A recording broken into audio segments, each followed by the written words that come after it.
नमस्कार, आप देख रहे हैं हिंदी खबर। आपके साथ मैं हूं वंदना स्टोही। दिल्ली में 2 साल में बीजेपी ने 6 सीटें गंवाई हैं। इनमें से 5 एमसीडी और 1 विधानसभा की सीट है। 5 एमसीडी सीट में से 4 आम आदमी पार्टी और 1 कांग्रेस जीत गई।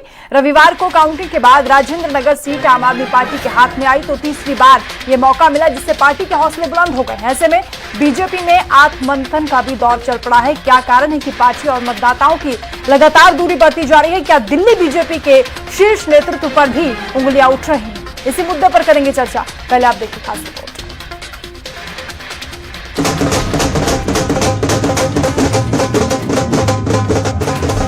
कई चिंतकों का कहना है कि बीजेपी को लगातार मिल रही हार पर सोचना चाहिए।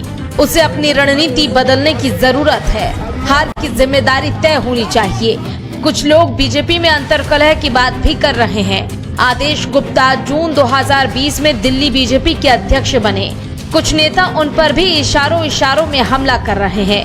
कुछ लोगों ने कुप्रबंधन को भी बीजेपी की हार के लिए जिम्मेदार बताया, मगर आदेश गुप्ता का कहना है कि पार्टी ने पूरी ताकत के साथ चुनाव लड़ा। पिछली बार जहां आम आदमी पार्टी 20,000 वोटों से जीती थी, इस बार जीत का अंतर कम होकर 11,000 हो गया है। बहुत सारे उपचुनाव थे। निश्चित रूप से दिल्ली का चुनाव हम नहीं जीत पाए हैं तो हमें इसकी समीक्षा करनी है। लेकिन इसमें एक इंटरेस्टिंग फैक्ट है कि जो सीट इन्होंने 55,000 वोटों से जीती थी, आज उनको 11,000 के अंतर से जीत मिली है। तो इसका मतलब कि एक बड़ी संख्या में लोग आम आदमी पार्टी से टूटे हैं। कांग्रेस बिहार के बाद आत्ममंथन में लगी है। Rajendra Nagar assembly by election का जो रिजल्ट है वो हमारी कांग्रेस पार्टी की अपेक्षाओं के अनुसार नहीं रहा। निश्चित तौर पे ये हार बहुत कड़वी है, लेकिन ये भी सत्य है ये कहना कि हमने चुनाव पूरी उससे गंभीरता से नहीं लड़ा, सिंबॉलिकल लड़ा, ये पूरी तरह निराधार है। कांग्रेस पार्टी ने निश्चित तौर पर ये जो असेंबली बाई इलेक्शन था पूरी गंभीरता से लिया, अच्छे से इसमें कोशिश की। लेकिन एक हार के कई कारण होते हैं, कारणों पर पार्टी में विचार विमर्श होगा। निश्चित तौर पर इस हार का भी हम निरीक्षण करेंगे कि क्या क्या कारण रहे। इस जीत के बाद से आम आदमी पार्टी का जोश हाई है। सबको बहुत बहुत बधाई। अरविंद केजरीवाल जी को बहुत बधाई। दिल्ली के कार्यकर्ताओं को, राजेंद्र नगर विधानसभा की जनता को ढेर सारी शुभकामनाएं। 11,555 वोटों की जीत है, जबकि वोट प्रतिशत इतना कम था। देखिए, मैं तो पहले से ही कहता था कि एक तरफा चुनाव है, आप लोग नहीं मान रहे थे। तो जनता का विश्वास आम आदमी पार्टी अरविंद केजरीवाल में बहुत स्ट्रांग है और लोग खुश हैं अरविंद केजरीवाल जी के कामों से, और लोग चाहते थे कि ये काम कंटिन्यू रहे और अच्छे से चलता रहे। इस चुनाव ने दिखा दिया है कि अब भी दिल्ली में अरविंद केजरीवाल का विकल्प कोई दूसरा नहीं है। विपक्षी पार्टियों को यहां अभी भी काफी ताकत लगानी पड़ेगी। दीपक शर्मा और तोशी मंदौला के साथ कंचन अरोड़ा, दिल्ली हिंदी खबर।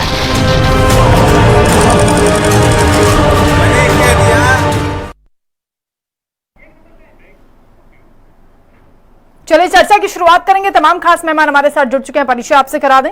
अवधेश उपाध्याय जी जुड़े हैं, प्रवक्ता है बीजेपी के, स्वागत है आपका। दीपचंद राठौर जी आगे हैं, प्रवक्ता है कांग्रेस के, आपका भी स्वागत है। गोपाल राजपूत जी वरिष्ठ पत्रकार हैं, आपका भी स्वागत। थोड़ी देर में किशोर झा जी हमारे साथ जुड़ेंगे, प्रवक्ता है आम आदमी पार्टी के। शुरुआत अवधेश उपाध्याय जी आप ही से। आप लोग मंथन तो कर ही रहे होंगे, क्या कारण रहे हार के, आपको क्या लगता है? हाँ, इस हमारे भारतवर्ष की सबसे अच्छी खूबसूरती है भारतवर्ष का लोकतंत्र, और लोकतंत्र का ये हिस्सा है कि चुनाव में हार जीत होना।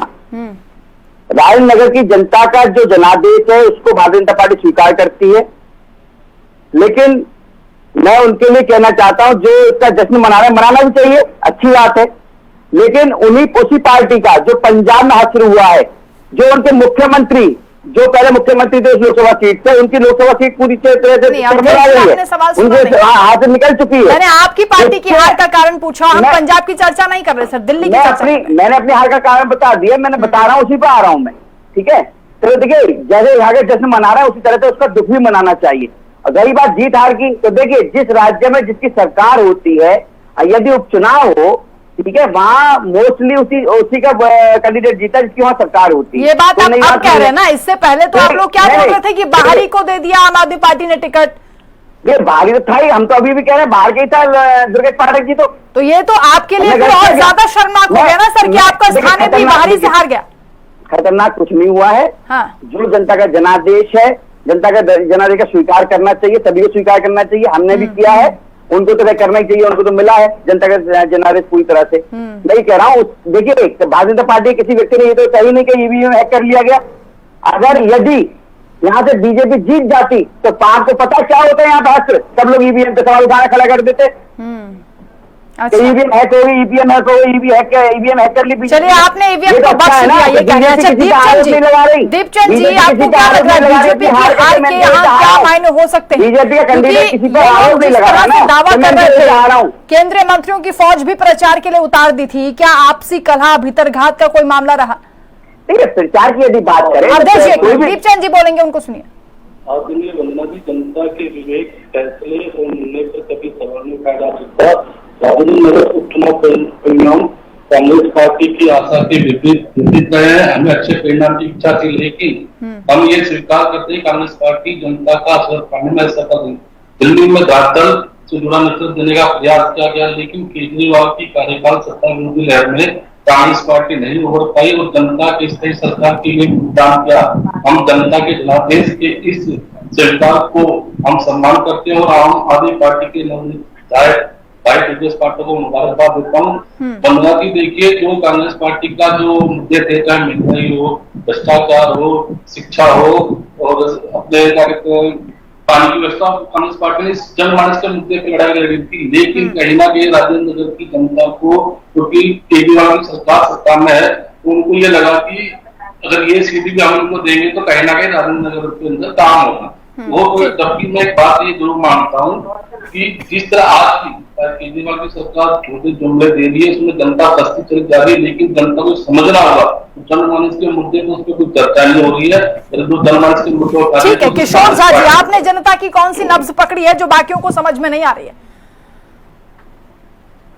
देखिए वंदना जी, दिल्ली की जनता के सुख दुख, उनकी जरूरतों को समझते इस प्रकार से मुख्यमंत्री अरविंद केजरीवाल ने दिल्ली के अंदर जो है जन हितैषी योजनाएं बनाई, उनको इम्प्लीमेंट किया।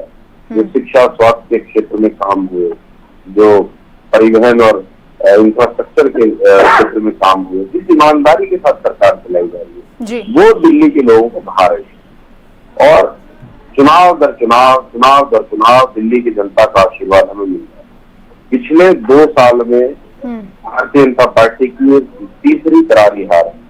2020 का चुनाव हारे हैं, 2021 में जो है एमसीडी के बाईपोल थे, 5 सीटें वहां हारे हैं, और उसके बाद अब ये राजेंद्र नगर का चुनाव। तो जिस प्रकार से दिल्ली की जनता अरविंद केजरीवाल जी के कामों से खुश है और उनका कनेक्ट है, वो अपना समझते हैं। और इसके अलावा जो सबसे बड़ी वजह है, भारतीय जनता पार्टी द्वारा किया गया नेगेटिव प्रचार। राजेंद्र नगर के अंदर इनका एक छोटे से छोटा कार्यकर्ता भी, जो पूरी दिल्ली से और पूरे देश के लोग इन्होंने लगाए, और वो आके दिल्ली के चुने हुए मुख्यमंत्री को दूसरी दिल्ली की जनता ने जिसने चुन के उन्हें दिखाया है, उसके सामने उनके लिए ऐसी अभद्र भाषा का प्रयोग करते थे कि जनता ने ठान लिया कि इन्हें जो है ठीक है। गोपाल राजपूत जी, आपको क्या बड़े कारण लगते हैं बीजेपी को जनता नहीं स्वीकार कर रही है दिल्ली में? एक तो इन्होंने बताया नेगेटिव प्रचार किया। गोपाल राजपूत जी सुन पा रहे हैं सर? लगता है आवाज नहीं पहुंच रही है। अच्छा, अवधेश उपाध्याय जी कह रहे हैं कि नेगेटिव प्रचार करना मुख्यमंत्री के खिलाफ जनता को रास नहीं आया। बंद्रा जी, इनसे पूछिए कौन सा नेगेटिव प्रचार किया गया बीजेपी द्वारा। एक बार पूछ लीजिए कौन सी बात ऐसी कही गई है बीजेपी ने झूठ कहा, इनको लगा कि झूठ है। सीधा जनता के पास जाके इन्होंने बोला, अरे भाई साहब देखिए, जो बात कही गई है उसका जवाब दीजिए आप। मैं भी प्रचार में गया, मैंने वहां जनता से बात की। केजरीवाल चोर है। देश के सबसे ईमानदार मुख्यमंत्री को, मुख्यमंत्री में बता दूं आपको, जो बात कर रहे हैं आप कहेंगे कि केजरीवाल चोर है, तो फिर जनता ऐसे ही जवाब देगी आपको। चुनाव दर चुनाव आपको ऐसे ही जवाब मिलेंगे। देखिए अवधेश जी, मुख्यमंत्री ने रोड शो किया, उन्होंने स्पष्ट कहा अगर हमने काम किया तो जनता वोट करे। अब इसका क्या मतलब है जनता ने वोट किया? देखिए वंदना जी, रामचरितमानस में एक चौपाई है, सुनिएगा, बहुत अच्छी। और आम आदमी पार्टी के जो प्रवक्ता बैठे उनको भी बोलिए, सुनिए, उनके बहुत काम की है, उनके नेताओं के काम की है। झूठई लेना झूठई देना, झूठई भोजन झूठई चबेना। यानी कि कुछ लोग ऐसे होते हैं जो झूठी स्वीकार करते हैं, झूठी दूसरों को परोसते हैं, झूठी खाते हैं, झूठी चबाते हैं। नहीं, जनता के विवेक पर फिर आप सवाल उठा रहे हैं कि झूठ को एक्सेप्ट कर रही है जनता। अवधेश जी, आप ये कह रहे हैं? के बाद मैं बता रहा हूँ, देखिए, उसके बारे में आप बोलना झूठे वादे करना पार्टी की पूरी तरह से, एक तरह से उनका एक स्वभाव बन गया, झूठी राजनीति करना, झूठा प्रचार करना, झूठे वादे करना। उससे क्या है, जनता को ये बगलाते हैं। आप सच बोल रहे हैं, इसका क्या आधार है? अवधेश उपाध्याय जी, जनता तो नकार रही है ना आपको? देखिए, जनता नकार, देखो मैं तो शुरू में कहा जनता का जनादेश हमें स्वीकार करना है। कोई वजह भी तो होती है ना, बेस होता है ना अवधेश जी। मैं उसी का जवाब दे रहा हूँ। देखिए, पहले इनके विधायक थे वहां पर राघव चड्ढा जी, ठीक है, हम भी वहां पर गए, जनता ने हमसे भी बातें कही। उन्होंने जनता के बीच में से ये निकल के आए कुछ मुद्दे के, वहां पर जो सड़कें बहुत खराब है, सीवर सही नहीं होते हैं, बरसात में पानी भर जाता है, पानी समय से नहीं आ पाता है, ये उनके मुद्दे थे जनता के। तो हमने क्या कहा, हमने कोई झूठे अवधेश जी सुनिए, ये जो इलेक्शन है ना, ये जो उपचुनाव था अवधेश जी, ये मानकर चला जा रहा था कि एमसीडी के चुनाव होने वाले, इससे पहले सेमीफाइनल है, आपकी पार्टी भी बोल रही थी। लेकिन अब क्या बोलेंगे आप कि आपके 15 साल के काम को जनता ने नकार दिया? देखिए, 15 ऐसा नहीं होता, 15 साल की जनता ने नकार दिया। ये देखिए, मैं क्या कह रहा हूँ, जहां जिस राज्य में जिसकी सरकार चल रही होती है, यदि उपचुनाव होता है, ये कह रहे करारी हार है, करारी हार इनके लिए है पंजाब में, जो भगवंत मान की सीट बिल्कुल मिटा दी अवधेश जी की जिसकी सबसे बड़ी करारी हार इनके लिए है। आगे जो जश्न मना रहे हैं, इन्हें दुख करना चाहिए इस बात का कि जो इनकी सरकार पंजाब में है, पंजाब में सरकार होते हुए लोकसभा जो एमपी को मुख्यमंत्री है, उसकी सीट हारे। अच्छा, दीपचंद राठौर, करारी हार उनकी हुई है। एमसीडी चुनाव से पहले ये उपचुनाव सेमीफाइनल माना जा रहा था, इसको क्या माने जो रिजल्ट आया? देखिए, चुनाव मैंने क्या बताया, आज भी एक एक करके बोलिए दीपचंद जी। वंदना जी, दुनिया हार के पीछे और जीत के आगे हमेशा खड़ी होती है। मेरा मानना यह है कि चुनाव में जब भी कोई पार्टी रणभूमि में लड़ने के लिए उतरती है, तो हम टक्कर में नहीं है या हम हार जाएंगे, ये कोई ये नहीं सोचता। हर ये सोचता कि हम जीतेंगे, लेकिन हार ना जाए जब तक हार नहीं माननी चाहिए, जब तक जीत ना जाए तब तक जीत के लिए अस्वस्थ नहीं होना चाहिए। राजेंद्र नगर की जनता प्रयोजन के लिए वोट करेगी, लेकिन ऐसा हुआ नहीं। जो कमी रही उसके कांग्रेस पार्टी को चिंता करने की जरूरत है। और दूसरी बात मैं जरूर कहूंगा वंदना जी, कांग्रेस पार्टी ने जातिवाद, धार्मिक भोजन जो बीजेपी वाले करते हैं, इससे हटकर ही जनमानस के मुद्दे पर चुनाव लड़ा था। लेकिन भावनात्मक मुद्दे हैवी होने के कारण कांग्रेस पार्टी के पक्ष में मतलब मतदान नहीं हुआ, ये मैं मानना हूँ।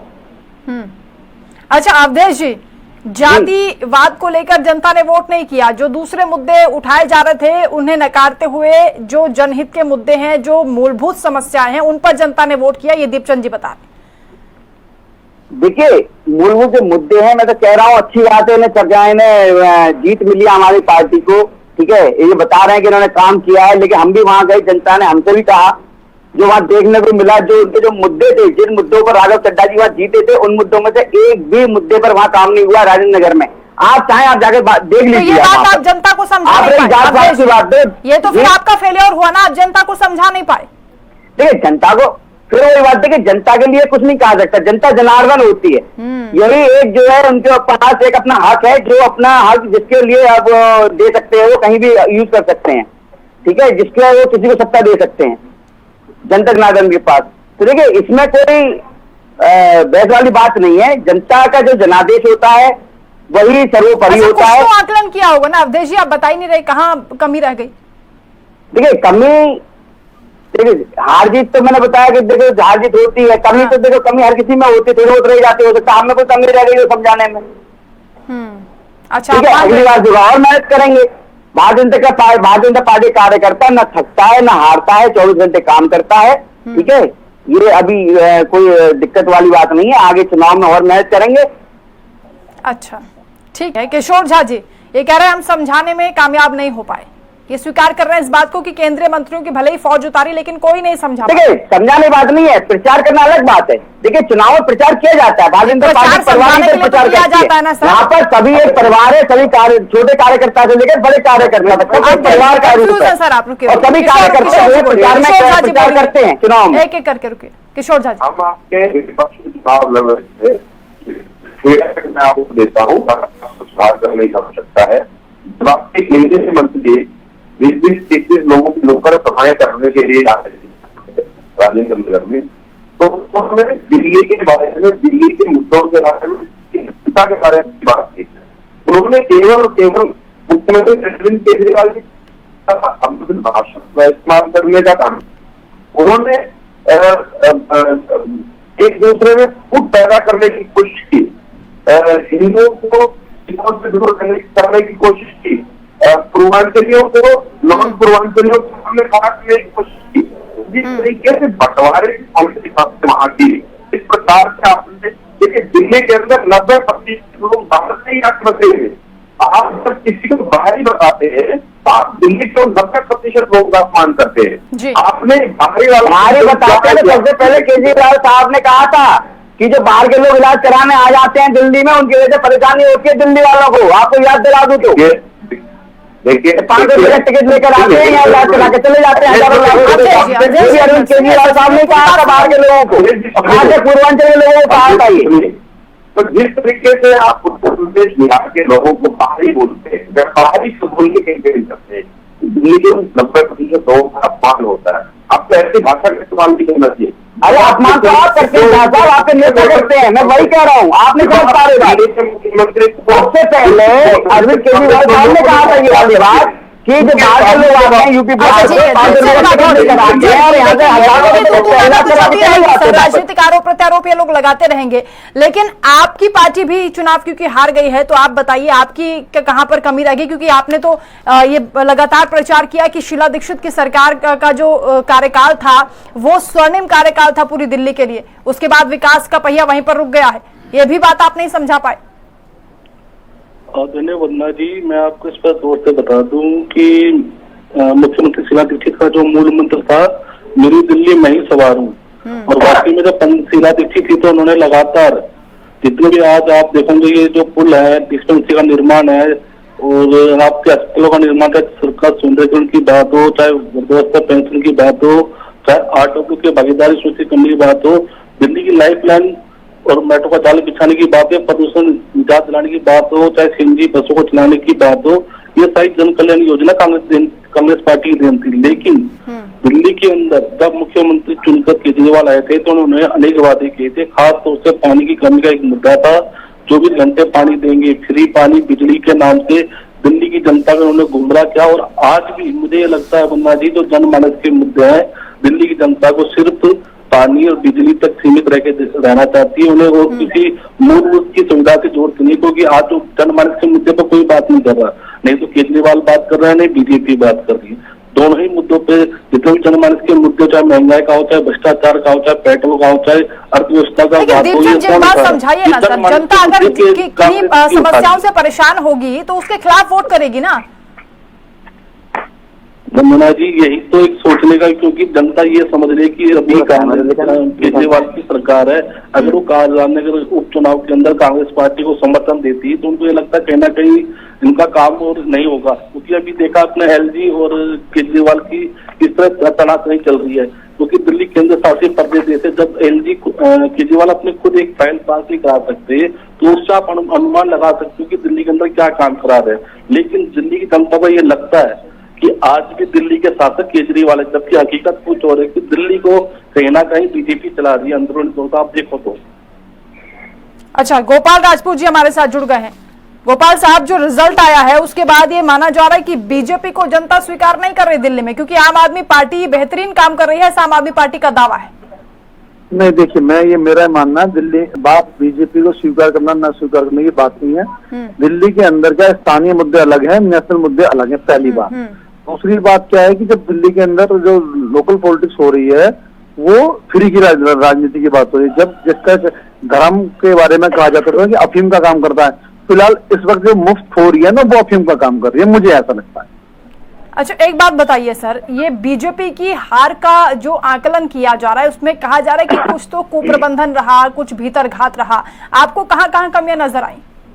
पहली बात तो दिल्ली के मतलब मैं स्पष्ट रूप से एक बात कहना चाहता हूँ, बीजेपी के पास सेकंड लीडरशिप नहीं है दिल्ली के अंदर अच्छी, ये सबसे बड़ी कमी रही। दूसरी बात कही भीतरघात, तो आपने मुझसे बेहतर तरीके से समझ सकते हैं, भीतरघात तो ये हुआ ही है, और वरना एक ऐसे व्यक्ति को क्या कहते हैं हराना कोई बड़ी बात नहीं थी जो दिल्ली में ही नहीं रहता। तो वहां का स्थानीय एमएलए था, वो बजाय दिल्ली की राजनीति करने के बजाय और नेशनल राजनीति में ज्यादा इंटरेस्ट ले रहे थे। उसके बावजूद भी अगर ऐसा व्यक्ति जीत जाता है, मतलब ऐसी सीट पे अगर बीजेपी हार जाती है तो उसके दो ही कारण हो सकते हैं। पहला कारण स्थानीय लीडरशिप नहीं है, दूसरा कारण भीतरघात है। अच्छा, एमसीडी में 15 साल बीजेपी ने शासन किया है और अब एमसीडी के चुनाव भी नजदीक आने वाले हैं, उससे पहले इस उपचुनाव का कितना इम्पैक्ट होने वाला है?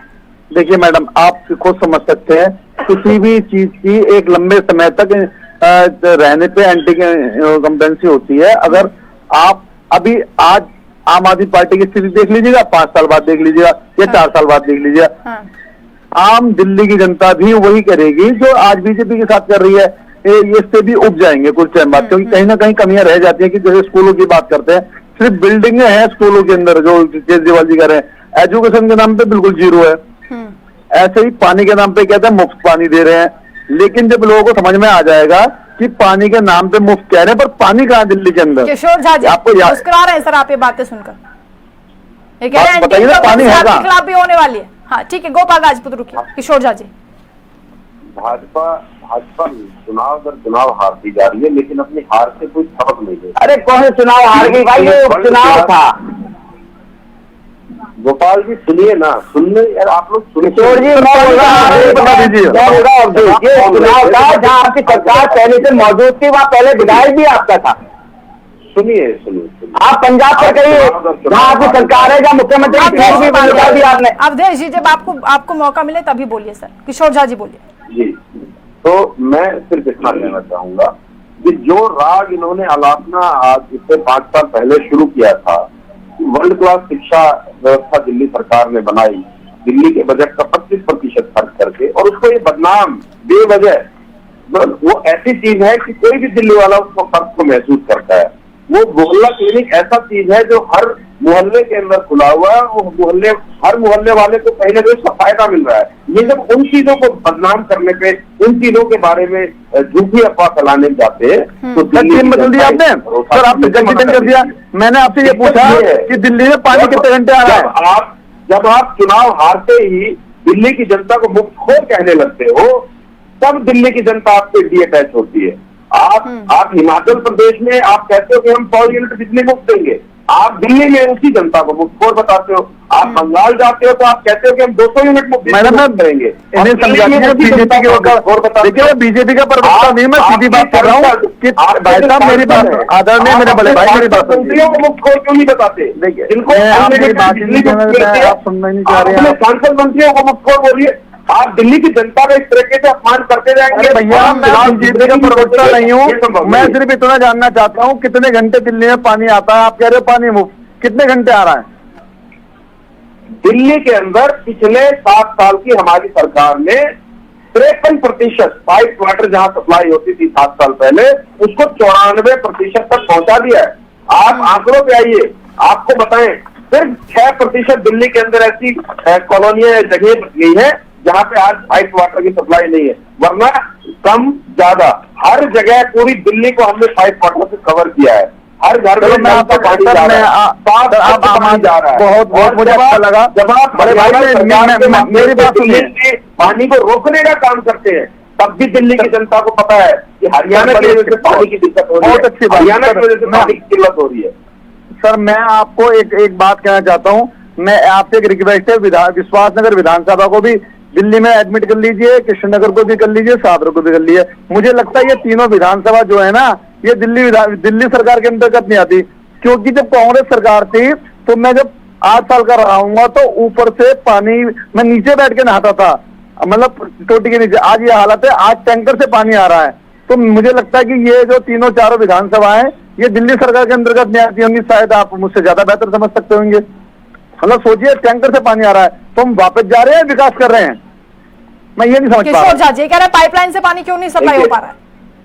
देखिए ऐसा है, जब इन्होंने सबसे वंदना जी एक बहुत महत्वपूर्ण सूचना हमें मिली कि इन्होंने सर्वे करवाया भारतीय जनता पार्टी वालों ने। हाँ। और उस सर्वे टीम ने इनको सजेस्ट किया कि अगर आप जून के महीने में, क्योंकि उस वक्त पानी की कुछ किल्लत रहती है, और अगर उस किल्लत को बढ़ाने में हम कामयाब हुए हरियाणा सरकार के माध्यम से, हाँ। तो हमारे चुनाव जीतने के चांसेस हैं। तो इन्होंने जून के महीने में चुनाव रख लिया, मात्र 28-27 दिन का नोटिस देकर इन्होंने चुनाव घोषित कर दिया। तो आप सोच सकते हैं कि किस तरीके से पानी से भग गया। दीपचंद राठौर जी ये कह रहे हैं कि जिस समस्या का आपने जिक्र किया, जब वो समस्या पीक पर होती है, उस मंथ में चुनाव हुआ, उसके बावजूद भी जीत गए। दीपचंद राठौर किशोर झा जी की बात कर रहा हूँ, आप दीपचंद राठौर जी बोलेंगे, उसके बाद अध्यक्ष जी आप ही के पास आ रही हूँ। दीपचंद जी पहले पूरा करें जल्दी से। हाँ वंदना जी, क्या पूछा था आपने? ये कह रहे हैं कि पानी की जो समस्या है उसी का जिक्र आप लोगों ने किया ना, सबसे ज्यादा मुद्दा उसी का उठाया, लेकिन अभी जून के महीने में सबसे ज्यादा पीक पर यह समस्या होती है, उसके बावजूद भी जनता ने आम आदमी पार्टी को चुना।